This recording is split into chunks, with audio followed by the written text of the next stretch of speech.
it's Gyarados TCG here, and thanks again for watching another TCG video on my channel. Today I'm gonna talk about my League Cup experience and how I did. I actually became 8, so I went to the top 8 at a kind of big League Cup and Belgium at Antwerp. So today I'm gonna talk about that experience and what matchups I got. The deck I played, you can find that in the description below. Also, I made a complete video about the deck. I'm playing the Greninja BREAK updated version of the Guardians Rising, so with Choice Band, Field Blower, and all that good stuff.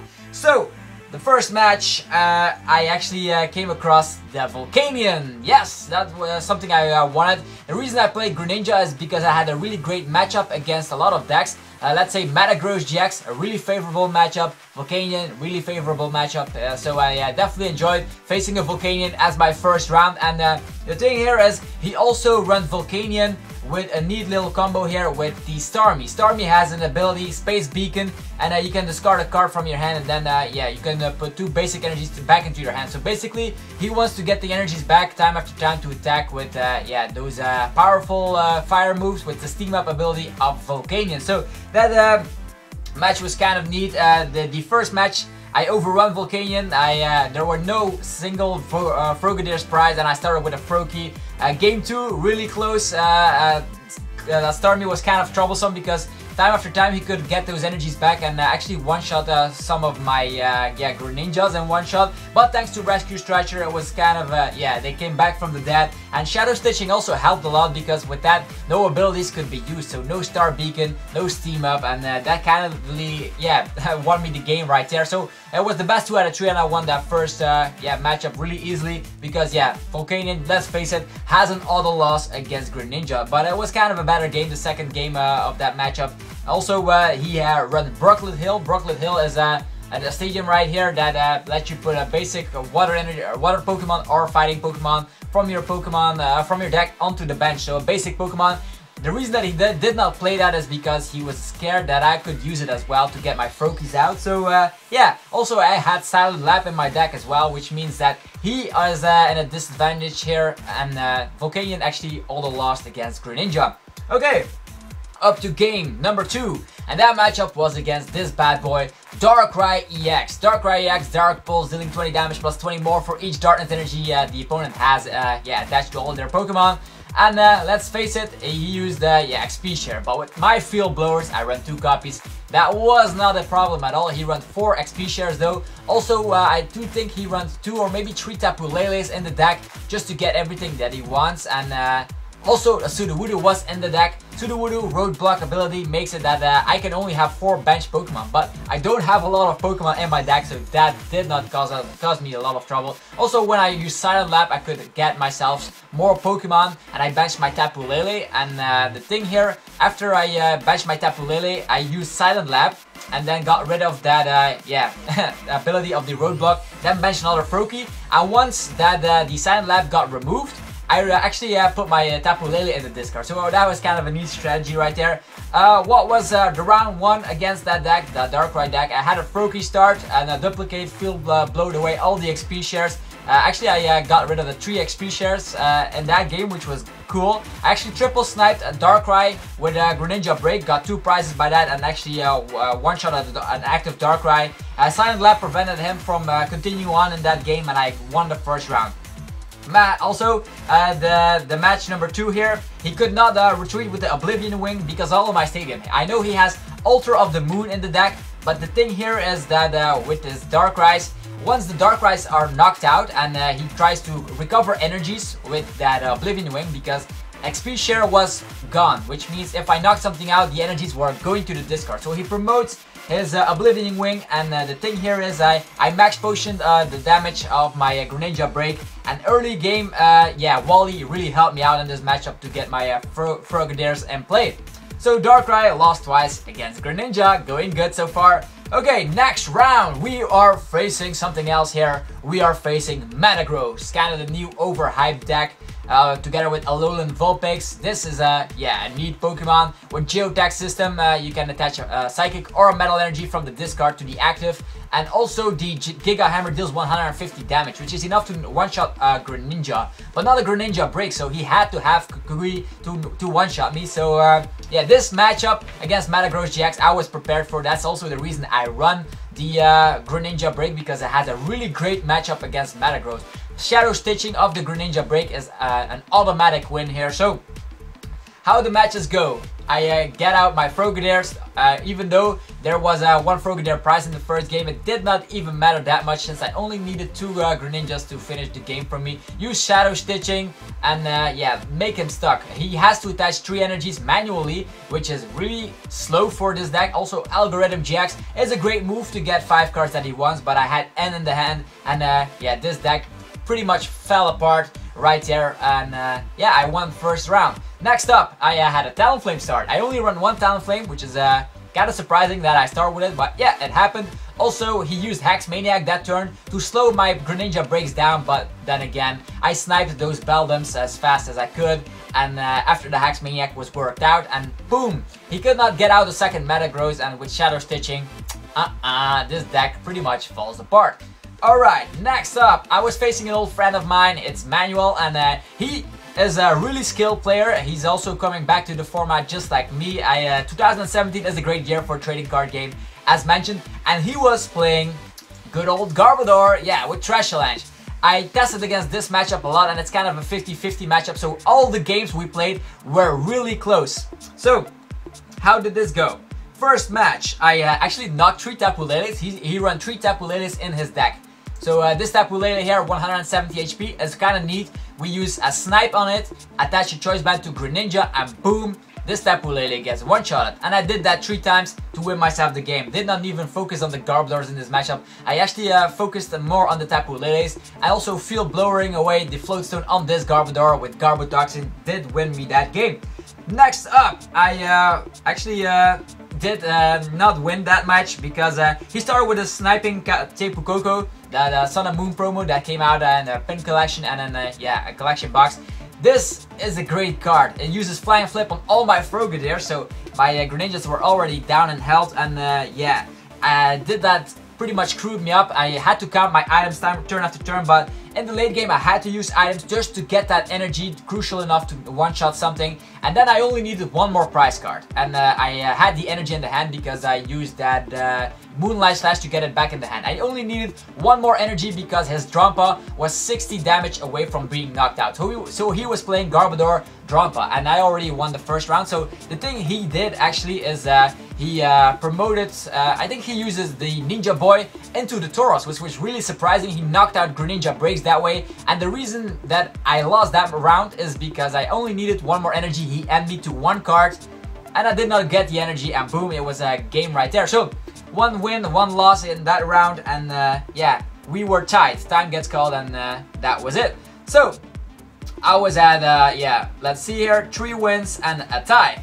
Next matchup, we were facing this also kind of an older deck. This Gyarados, also back from the dead here, full retaliation, 30 damage plus 30 more for each damage counter on each of your Magikarps. With Team Magma's secret base, you can definitely get the numbers here because when that is out, if you bench a Magikarp, it gets 20 damage, and this stacks up really well, and he can one-shot almost about anything in the format. How did that matchup go? Well, in this particular deck, he was also running a Machoke. This Machoke makes it so my snipes don't affect him at all, and yeah, he got it out pretty quickly, and I actually won game 1, and that was kind of fun because the Magikarps I could snipe because he got out the Machoke pretty late, and he also dead draw at some point. So match number 2 against Gyarados, that was yeah, not fun at all. 2 Frogadiers were priced, so I had to rely on the Rescue Stretcher to get them back. I had a Tapu Lele start as well, which yeah, was not neat, but he had a Fisherman EX start, so yeah, it's kind of fair, I guess. I tied again because that matchup I lost. Well, how did this actually happen? Yeah, I tried to stall the Machoke out because I had to manually evolve to another Greninja because I was slow and I did not get the Frogadiers from the prize card, did not draw into a Rescue Stretcher. So the thing I did is using the Lysandre on the Machoke because both of his Floatstones are in the discard, and he used all his DCs. So I thought, yeah, he is stuck in the active position for sure, and I can just manually evolve until I get my Greninja out. But nothing more was true when he used the 2 puzzles of time to get himself to Floatstone, and boom, yeah, it destroyed my Frogadier because before it even got into a Greninja. So one round I won and one round I lost. So another tie. Time gets called. We each have 5 prizes in the third game, and yeah, just like previous game against the Garbodor matchup, I tied. So 3 wins, 0 losses, 2 ties. Yeah, the ties are really annoying. I actually think with Greninja Break I do get a lot of ties. And talking about ties, I was facing again Metagross GX, but with a twist. That twist was actually this Oricorio. This Oricorio with Supernatural Dance actually won him the second game here, but I'm gonna talk about the first game first. So, as always, Metagross GX is a pretty great deck if you get it working with the ability, but since I use Shadow Stitching on my second turn thanks to a great play Wally, he pretty much falls apart. Actually, manually evolved all my Froakies, did not even use the Shadow Clone Jutsu or whatever, the water duplicates, because I got that great Wally start, and he did not use Geotech system at all, and with that Shadow Stitching that was game. Next game was pretty intense. He used Kukui on the right times, one shot at the Greninja Break, and he also got the necessary energies to get himself another knockout on a Greninja. So I was kind of falling behind, and we were kind of close game to game, but then out of nowhere, I actually had my Froakies on the bench again, and out of nowhere, he used that Oricorio with Supernatural Dance. I had 10 Pokemon in the discard or something, 2 breaks, 2 Greninjas, 2 Froakies and stuff, and Frogadier. So I had 10 Pokemon in the discard, and Supernatural Dance puts sniping capabilities of 10 damage counter, or actually 10 damage counters anywhere he liked. Knocked out 2 Froakies and bang, I was kind of screwed. So that came out of nowhere and got in the game. So again, time gets called, and boom, a third tie. So 3 wins, 0 losses, and then 3 ties. Okay, now we are, it was kind of close. I actually became just barely into the bubble. I was in the top 8 spot, so that was cool. The thing you should know is that player 1 faces player 8. Player 2 faces player 7, and onward like that. So I had to face my good old friend Manuel once again with his Garbodor Drampa deck, and he actually started out with the Trubbish and then got into Drampa. He also used really well played Tapu Lele for the cards he needs, like N and the late game. So first matchup with Drampa, a really tough matchup. I had to count my items, and that Team Magma base with Berserk actually destroyed all my Greninjas. Pretty much dead drew the first game, and that was it. If he used that Berserk time after time, I could not keep up and I got destroyed. Game number 2, really close. I only needed 1 more prize card, and this was kind of neat here.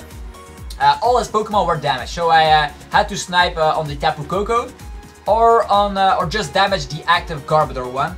And just like the previous games, I needed 1 more energy to do that. So I Field Blow away the Flowstone, so I could use my Greninja Break's ability. I needed 1 energy, and with Tapu Lele, out of nowhere, he gets out at the end. And with that end, actually it was different. I needed the necessary Greninja because I had a Frogadier with an energy on the bench ready to destroy that active Garbodor, or if he retreated something else, that would also have been destroyed because he only had 2 more Pokemon in play, I believe. So yeah, I needed 1 more Greninja, and there was also 1 Rescue Stretcher still in the deck, and 2 Greninja. So he ended me, and I got 2 more turns to draw into it, and I did not draw into it, and boom, he destroyed me. So that was it. Finished 8th, and I had a really fun time at the League Cup at Antwerp. Shout out to Jolene for organizing that tournament. It was really fun. Saw a lot of new players, saw a lot of old players that came back to the game, so that was a great experience. So Greninja, my opinion about Greninja, I do think it still has a great shot to surviving, but think about all the grass matchups. I know Greninja is a great deck. It's a high risk, high reward kind of deck, and if you're facing a deck that uses a lot of abilities, you definitely win. And if you're facing a grass deck, you auto loss most of the time. So I don't think I will continue on playing Greninja once Burning Shadows comes out, because Galosapod will be huge. There's also Vespiquen as a grass deck. There is Lurantis as a grass deck. Then don't forget about Tapu Bulu as a grass deck. Also Decidueye as a grass deck. So a bunch of great grass decks. So I think Greninja has to be afraid. Maybe we should try and play weakness policy to prevent that weakness, but that is a huge weakness to have, so that is the only thing keeping me from playing Greninja Break at the moment. And the thing you should know, as well as Greninja Break as an awesome and fun deck to play with, but it drags on so long. That's why I had all those ties, because all the matches take way too long. All the opponents have to only take one prize card if they knock something out, and you actually get some time. You need some time to get it going, and that was actually it. My tournament report of the League Cup with Guardians Rising. And hopefully you guys enjoyed a little report like this. If you, then definitely show your support by destroying the like button. And let me know what you played last weekend at your League Cup, Regionals, or League Challenge. I'm really interested in knowing. And that's it for this video, guys. Thanks again for watching as always. And I'll be back tomorrow with more TCG videos for you guys. Thanks again for watching. See you guys then. Peace out.